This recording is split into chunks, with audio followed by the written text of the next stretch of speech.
腾讯汽车机动宇2021广州车展马上就即将开幕了。那我们先来呢，给大家拍辆新车，给大家开开胃哈。这次的广州车展，比亚迪呢将会推出2款重磅车型，其中一辆就是这辆，受大家关注度非常高的元 Plus。那它也是比亚迪 E 平台3.0时代首款的 SUV 车型。这期的看新车，我们一起来看一看这样元 Plus 静态方面的表现。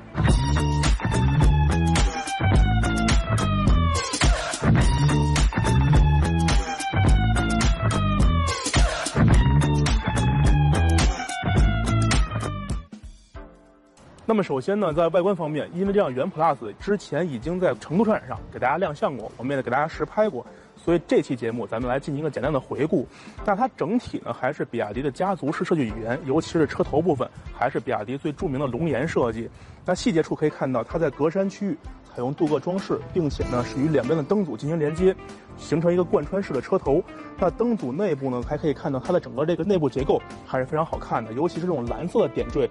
更显一些科技感。那这个灯组内部也是全 LED 光源，也是符合它目前的一个定位的。那接下来往下看的话，可以看到，因为是一个纯电车型，它整个中网的格栅区域是没有的，是一个封闭式的设计，能够获得更好的风阻系数。那在这个两侧区域包围的话，它整个造型非常夸张，尤其是在两侧区域还留有一个通风的风道，是能够更好的给轮胎进行散热。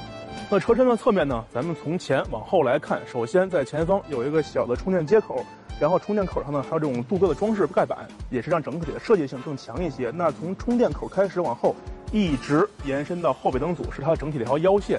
整个的力量感会非常强。但是呢，还是那句话，这种腰线的话，在后期的使用当中还是要多加的注意。那如果说呢，后期发生碰撞，然后对它进行了一些损坏的话，想扳回原来的样子是比较困难的。那最有特点的一个点，也是侧面的话，是在轮毂区域。那整个轮毂的造型设计还是非常的复杂，然后也非常的这种，有高级感。那它除了好看以外，整个轮毂还有一个低风阻的效果，那也是能够给整个车提供更强的一个续航能力。那么在车身侧面呢，最后一个点就是它的门把手并没有使用汉意为上那种隐藏式的设计，还是传统的门把手。虽然说在造型上稍微的没有那么科技，但是也符合它一个入门的一个定位。那么最后呢，在车尾部分，整个元 Plus 的车尾设计还是能够跟车头形成很强的呼应。首先在上方有一个扰流板的设计，还有一个高位刹车灯，也是更显运动一些。那接下来往下看的话，可以看到尾灯组使用了当下比较流行的贯穿式设计，内部点亮之后的效果呢会成一个三角形，还是挺好看的一个设计。那另外的灯组上方还有一条横贯的镀铬装饰，也是符合国人的审美。那下面呢是这期节目的重点，也就是这辆元 Plus 内饰部分的设计。之前在车展上，这辆车只提供外观可供拍摄，那这期节目也是元 Plus 首次的开放内饰的拍摄。这辆车整个的内饰设计是由比亚迪的首席内饰设计师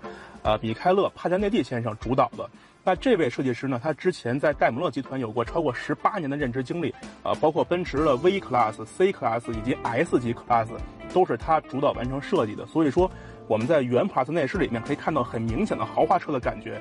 最显眼的一点就是这种白色跟蓝色的搭配，那它也是目前主流的这种游艇式的设计风格，是非常能彰显豪华感的。那么元 Plus 内饰呢，它整个的设计理念是来自于健身房，我们可以看到很明显的，比如说空调出风口区域，是汲取了健身房里面杠铃片的灵感。它整个的设计造型在量产车中是第一次见到的，然后这种感觉是非常的有力量感，包括这种调节呀和这种风量大小的调节跟风向的调节，其实使用起来还是非常方便的，而且在造型设计感上确实非常非常的前卫。那么另外一个点就是中央的扶手箱，它的灵感来源汲取于这种跑步机的造型，整个的造型设计会非常的宽大，然后使用起来呢也是非常的舒适。那这种纵向的线条设计呢，如果说在开车的时候把手架在这里，也不容易发生左右的侧滑，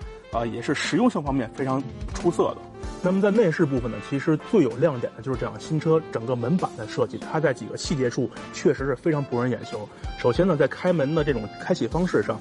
它是摒弃了传统的那种推拉式、拉手式的这种设计，改为了这种形式，也是更像这种健身房里面的器材的设计。那接下来再往下看，在储物空间方面，它在标准的储物空间上加了3个琴弦的设计，是非常像吉他的那个扫弦的琴弦的。而且重点要说一句，它除了在造型上上以外，在拨动的时候也能发出不同的声音，比如说你听，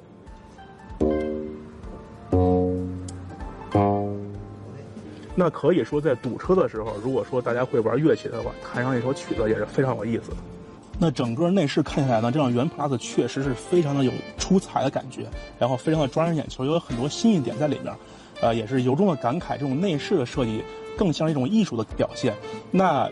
这位设计师确实是在经验方面以及在这种天分方面都是非常的出色。但好的设计呢，绝不是胡来的，而是要兼顾视觉效果以及实用性。那我们这次呢，比亚迪的元 Plus 的这种体验拍摄环节呢，是完全的一个静态体验，它的动态部分这次并没有开放让我们进行试驾。据悉它的这个整个的3电系统会搭载比亚迪最著名的刀片电池。那新车的 NEDC 综合续航里程将分为430公里和510公里2个版本。那关于这辆元 Plus 的动态表现以及它的具体售价，也请您持续关注我们腾讯汽车为您带来的报道。